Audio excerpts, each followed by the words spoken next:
And welcome back to the Healthy Zone. We're focusing on kids' health this week. And right now we're going to discuss back pain in children, which is not like back pain in adults. Compared to an adult, a child with a backache is more likely to have serious underlying disorders. This is especially true if the child is 4 years old or younger. Also, in grade school age children, wearing a backpack really is a problem for kids. Well, 70 to 85% of all people, no matter what their age, will complain about back pain. If you're one of the tens of millions of Americans that suffer with back pain, you know firsthand how this affects your life and your family. Now, we have two physicians with us today who are going to talk to us about back health and how to evaluate the latest options for relief of back pain. Joining me now is Dr. Charles Rosen, the clinical professor of orthopedic surgery at the University of California and the president and co-founder of the Association for Medical Ethics. Also, Dr. Cynthia Ambrose, the senior vice president, chief medical officer at Blue Cross Blue Shield of Western New York. Thank you both for being here. I appreciate it. Thank you so much for having us.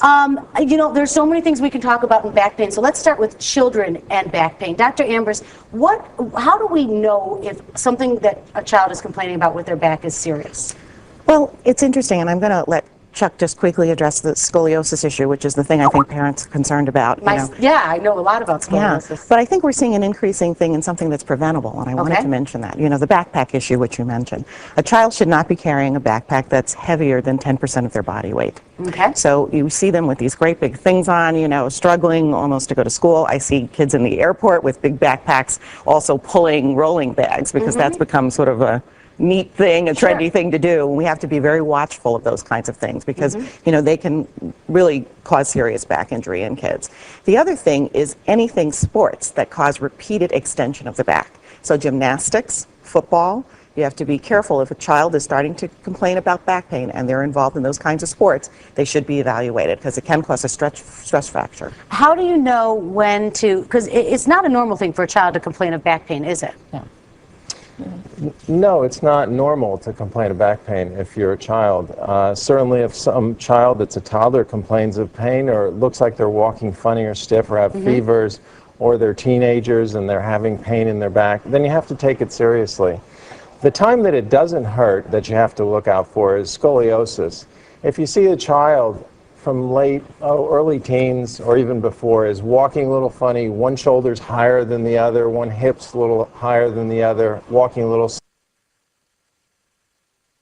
sideways, but doesn't hurt, you have to think that that possibly is scoliosis, and they should get checked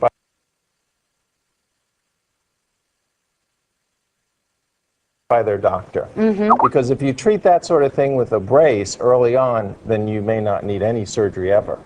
And with scoliosis, is that the school nurse checkup or the pediatrician checkup where they bend over and they look at the spine and kind of check all their... Yes, that's exactly that. That's the school screening, and it's been shown in numerous studies to avoid surgery later on and to, if need be, lead to brace treatment, which is non-operative care, which is better. And what's the most common cause of back pain with adults, from children to adults? Well, the peak age from 20 to 40 is the peak age for tearing the outside of the disc, which is the cushion between the vertebra.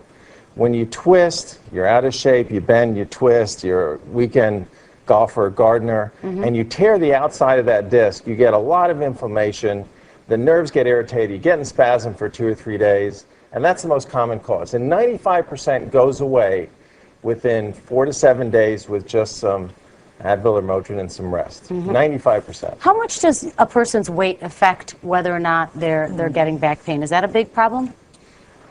Dr. Ambrose, I heard you Well, weight affects everything, and certainly with back pain. For example, if you're a guy and you have this big beer belly there, you got to realize that's about 5 or 6 inches away from the spine, and it has kind of a lever arm. So every pound you add on your belly, you got to realize you're adding 6 or 7 pounds and pulling your spine forward constantly, giving it a stress that shouldn't be there, whereas you should be up with an arch. So it's bad for back pain. Okay, and we'll stop there for now. We've got more to talk about with back pain and so much more. Coming up, we're back with Dr. Rosen and Dr. Ambrose to discuss evidence-based medicine, so please stay with us. How appropriate as I say welcome back, because we're talking about back pain, and we're still talking with Dr. Charles Rosen and Dr. Cynthia Ambrose. Thank you both for being here. I want to just finish our conversation. We were talking about back pain. What are your feelings on back surgery? Well, most of back surgery, I think, in this country is really not necessary because a majority of it seems to be done for just a degenerated dark disc on MRI scan, which in 70% of adults is there without any back pain at all and is a normal part of aging. There is no evidence that operating on just a degenerated black disc does anything better than being in shape. Now, there are certain things like fractures, instability, certain technical things that need to have an operation, Sure, but not just a degenerated disc. And that's the vast majority of abuse in this country. Okay, so people need to be careful about making that decision. Oh, absolutely. Yeah, yeah. Now, you're also, Dr. Rosen, the president and co-founder of the Association for Medical Ethics. And tell us how you started this organization. The Association for Medical Ethics promotes, well, let me put it this way. When you go to your doctor, you'll get a prescription for a drug, or you may get a procedure that you should have done with something put in your body, and you really don't know, nor does the doctor, how much the researchers that did that study were paid by the company that made that device or that pill. And that's really critical because it's almost all the time a little less than objective for treatment.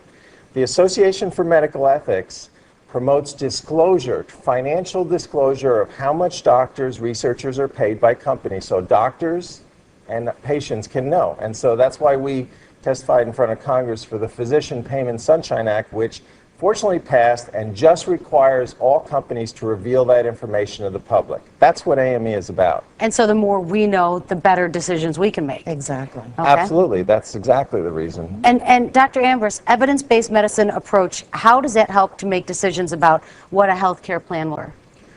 Well, for us, it's very important for there to be, a transparency for the patients and for the physicians. Very often a primary care physician is recommending a certain procedure or such, and they don't know the information that Chuck just described, and they also don't have all of the information that we think is necessary to make a really informed decision. So what we're trying to do is work with the physicians and work with the primary care physicians to make sure that both they and the physician have all the information, so that we know that there's certain research that is what we call evidence-based. And those are studies that have been done, large studies that have control groups, groups that did not have the procedure done. So you can see, did it really make a difference? Right. Because right now, if you're just going on perhaps maybe someone's professional opinion, they are promoting a certain procedure that they might do themselves or that they think has a very good outcome. But the evidence, longitudinally, if you look at it over hundreds of or thousands of people, may not have made a real difference in the outcome. So you can say as a patient, if I have the procedure or I don't have the procedure, is my outcome going to be better or worse? If we knew the outcome was the same, everyone would vote not to have the procedure. Right, exactly, because there's so many, it's like the trickle-down theory. All right, so let's get back to health of our back. For children to grow up and have a healthy back, what would both of your advice be? Start with you, Dr. Rosen. Well, I think for children and adults, the healthy back is to be active, just like the sequence before you had with the kids running around. To be active, to use their bodies, to develop their balance, and to live a healthy lifestyle, which means not getting overweight. Right, and the childhood active. obesity problem is such a huge problem in this country. Right. And so being active and leading a healthy lifestyle and not being overweight, that's probably the biggest sole thing for children and adults to do to avoid back pain. Okay. Like Dr. our mothers Ambrose? used to say, we are what we eat. Right. So diet is extremely important, and it cannot be underestimated in all of our health. We are one. Our back is part of our body. So the health of our entire body, earlier Dr. Rosen talked about, being overweight and how that affects the back. The way you eat affects the entire body. So we have to be thinking about our health as in a holistic way, and making sure we get that exercise because we're becoming a pretty sedentary population. Well, and on the show, we try to tie it all in because I think so much of the time we think how we're feeling, how our health is, how our body feels is so separate than what we're eating, and there's consequences to everything, and there's good things too. Where can we find more information about your work? www. Facebook. I haven't quite made to Facebook. ethicaldoctor.org. Okay, and also bcbswny.com. Blue Cross Blue Shield of Western New York. Thank you both so much for being here, and hopefully here's to everybody having healthy backs for sure. Yeah. Thanks for joining us. Wow. Appreciate it.